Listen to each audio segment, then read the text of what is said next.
Hey guys, welcome back to today's video. In today's video, I'm going to be doing my August monthly wrap-up.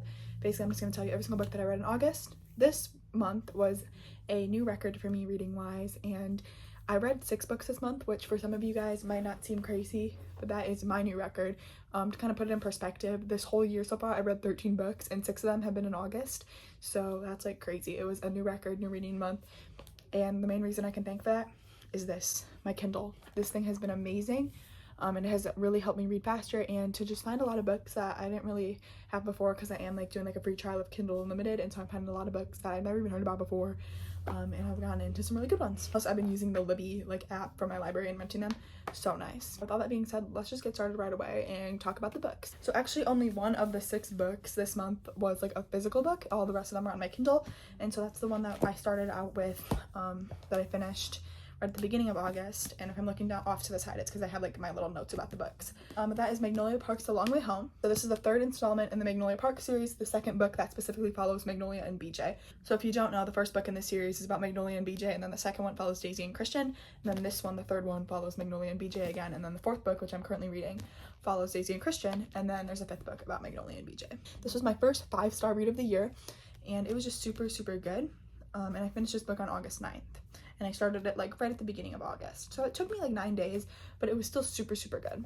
And I gave it 5 stars. If you're familiar with the Magnolia Parks books, they are about these high lives in London, and they're all like very famous, very popular, but Magnolia Parks is like the most popular girl in London. She's super pretty, like everybody wants to be with her. And then BJ Valentine, who is the guy that she's been in love with forever, is obviously obsessed with her. She's obsessed with him, but they just have so much toxicity. This is a very toxic couple. And so they're always fighting with each other and always breaking up and finding their way back to each other and then breaking up again. There's gonna be some spoilers, so if you want to not hear about this book, skip forward.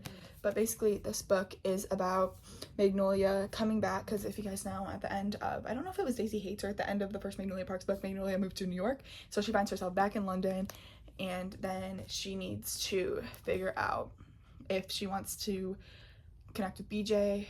She has these other relationships. Obviously, you know, she left other relationships in London, she left relationships in New York, so she's just kind of navigating all of that. BJ also has a new girlfriend, and so they're just kind of navigating what is their new relationship like and how are they going to interact with one another. Again, super good, 5 stars, definitely the best book in the series so far. And I heard that once you get past like the 2nd book, the regular Daisy Hates, and you make it into the 3rd, 4th, and 5th, that this series just keeps getting better and better. So I'm so excited. I'm so excited for Magnolia Park's The Long Way Home.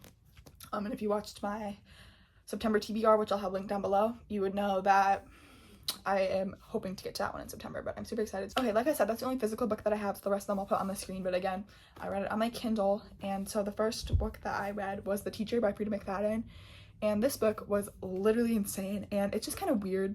Like, the premise of this book is basically about this teacher who is kind of getting with his students. The one thing about Frida McFadden's books are that they are in parts, and that really sections the book off. And so like part 1 might be something that happened, and then it might go back. Part 2 might be like a flashback. Part 3 would come back to the present. So it might be something like that. And so in this particular book, this teacher is like getting with his students. Basically, they come to find out like some secrets about the teacher's wife and the teacher. They all think that the wife is like crazy, and they don't understand why this good-looking teacher, who's very nice to everyone, very good-looking, and like all this stuff, why is he, you know, why is he married to this girl? And they're trying to figure out the secrets of why is this teacher with his wife when she's another teacher at the school, and nobody likes her. She's very like mean, gives out all this homework, like nobody likes her.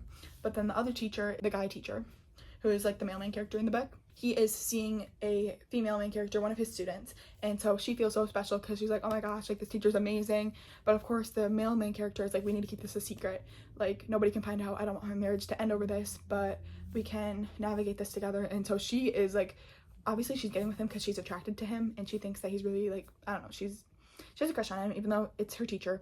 And second of all, she wants to kind of discover some secrets about the wife, and so that's like another reason why she wants to get with him. It's very weird, very just kind of uncomfy at points. Like, it's like, why is this happening? Like, this is super weird. Why are you with your teacher? Like, it's crazy. But this book made me love Frida McFadden. Like, the way that this book just had me turning pages. I just needed to know what was going to happen next. Like, Frida McFadden is a page turner, and I'm going to try to get through all of her books, all 19. It's going to take a while, but I'm on a mission. So I gave that book 5 stars. And I didn't say it, but I finished this book on August 12th. The next book that I read was another Frida McFadden book, again on the Kindle, and that was The Housemaid. And so if you don't know what The Housemaid is about, it is about this girl who goes to be the housemaid for this family. She's told by everyone around her, and she comes to find out herself, that the the wife of the family that she is housemaiding for is very weird, and like she has something going on. Like we can just tell that she's weird, and she kind of feels unsettled by her, and she just feels like she's always watching her, and she just does not like it. She feels very unsettled, and she's going to try to get to the bottom of what is up with this girl. Like, why is she acting like this? Why is she so protective of her husband, and why is she acting so weird towards the housemaid? She's being so weird to her. She doesn't like her, and she's really like always mean to her, and the only thing that the our female main character can find comfort in is the husband, because he's the only one that's nice to her. And you know, she needs the job because of her financial situation. Like, she has really no way out of it. She needs to stick here, and she, you know, just needs to figure out what's going on until she's trying to discover why is this happening, and she finds out secrets that she's not supposed to know about the family. And so it's just about her navigating that. And there's, of course, the Freedom McFadden book. There's always a crazy turn. So good. I read this book in one sitting. That has never happened before. I've never sat down and read a book in one sitting, and so just for that reason I had to give it a 5-star. Like, that has never happened to me before, so I need to give it a 5-star. And I finished this book on August 12th, the same day that I finished The Teacher. I was just jumping from Freedom McFadden book to Freedom McFadden book. So good. Amazing. 5 stars. So good. So then right after that same day on August 12th, I had to start The Housemaid Secret, which is the second book in the series, again by Freedom McFadden. Another 5-star read. Crazy. I didn't finish this one that day, obviously, because I already read the end of The Teacher, the whole entire Housemaid book, and then I started this one. So I finished this book on August 13th, the following day. Again, 5 stars. So good. This one is kind of a continuation. Obviously it's in the series, so I don't want to talk too much about it because I don't really want to spoil it. But basically what we find out at the end of the first book, like the secrets and everything about this family and how our female main character plays a role, kind of pass on into this book and with the next family that she is housemaiding for. Another family calls her once they figure out what happened with the other family, and so then it kind of unravels in this story. I can't say too much about it because I don't want to spoil it, but it was so good. So good. 5 stars. And then the next book that I read, again, another Freedom McFadden, third book in the series, The Housemaid Is Watching. And so I didn't finish this one until August 18th. And I see so many people on TikTok and on Instagram, YouTube, all these people say that this book is bad, and like I'll see them give the first book like a 5-star, the second book like a 4.5, and then they'll give this book like a 2. Like, no, I did not agree. I thought this book was not quite as good. I do see how people think that it is not quite as good just because it doesn't have as much depth as the other one. There just wasn't as much going on, but I still give this book a 4.5 stars. Like, this book was so good. I enjoyed it so much. This one is more about our female main character's personal life, and it takes place after the first 2 stories, so we kind of see how she grows and adjusted. And maybe it's because I read it in like the span of 1, 2, 3, like pretty much like 3 days in a row. Like, obviously I finished the last one a little bit later, but maybe because I've like read it and I saw how she progressed, like I could see how if you read it years later, like when it's just getting released, that it might be a little bit different. But I think because I read it in a row, that I saw her progression, and so that really made me like and connect with the book more. So I did end up giving it a 4.5 stars. It was super good. Again, it's just more about like her personal life and her life after the events of the first 2 books, and she's kind of more settling down, she's more financially stable, and so it's really just about her life.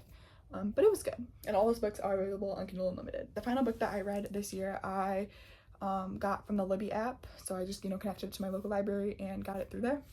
That is The Summer of Broken Rules, and I read this book while I was on vacation, and I finished it on August 24th. This book is about a girl, and her sister passes away, and then her cousin is getting married, so they head off to their cousin's wedding at this little like town that they go to every year for like a vacation. It's where their grandparents live, and they all like meet up there, and they all have like their own assigned houses, and every year they play a game of assassin. And so in honor of Claire, who was her sister that passed away, they wanted to do another assassin game because she was the best at it. She loved it. It was her favorite, and everyone, like all of her family, is there for the wedding of her cousin, so they all decide that they're going to do a big assassin game.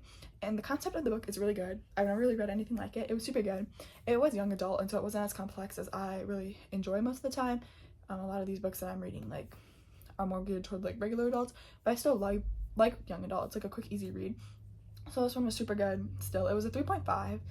Just again, it didn't have that really much depth, and it was a pretty good romance story. I really liked the way that it progressed, but I just feel like there wasn't like a lot of depth to it, and it was like all happened in like a week, and so I don't really like that when romance happens in like a week. Like, I feel like that's so quick. But it was still good, and I gave it a 3.5 stars. It was a nice, easy summer read, and it was a great way to kind of end my like summer reads. Like, I'm done reading summer books. I'm like transitioning into fall and like other types of books.